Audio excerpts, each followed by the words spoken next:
Aduh, sial, ban malah bocor segala.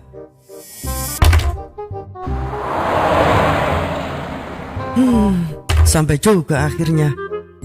Loh, itu kan tempat jualanku. Siapa bilang ini jalan umum? Siapa cepat dia dapat. Apes banget hari ini. Ya Allah, apa sih maumu?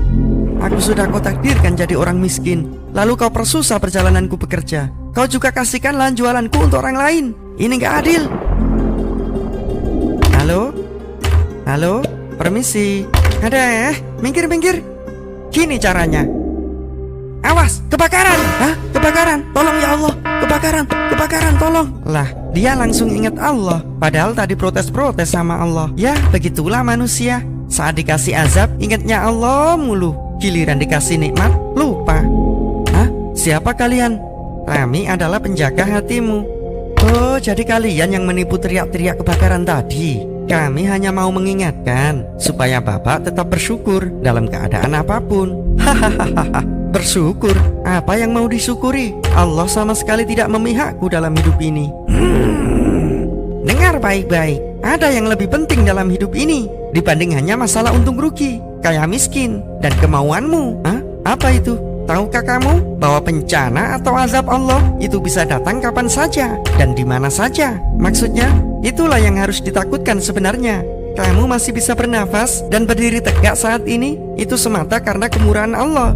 Tolong, jangan basa-basi. Apa mau kalian? Baik, tutuplah matamu. Kita akan ulang kejadiannya. Tepat 2 menit setelah banmu bocor, terjadi kecelakaan di pertigaan dan semua korban meninggal. Bersyukurlah banmu bocor hingga kamu tidak terlibat kecelakaan. Selang beberapa menit juga, di tempat jualanmu biasanya terjadi pohon tumbang. Dia kejatuhan dan meninggal. Apa yang terjadi jika kamu yang berjualan di situ? Hah? Tidak, jangan sampai. Lalu, nikmat Allah mana lagi yang kamu dustakan sehingga kamu berani protes keputusan Allah? Ya Allah, apa yang telah kulakukan? Aku telah mengkufuri nikmat-Mu. Maafkan aku. Aku akan berusaha jadi hamba yang lebih baik lagi dalam bersyukur. Terima kasih ya Allah.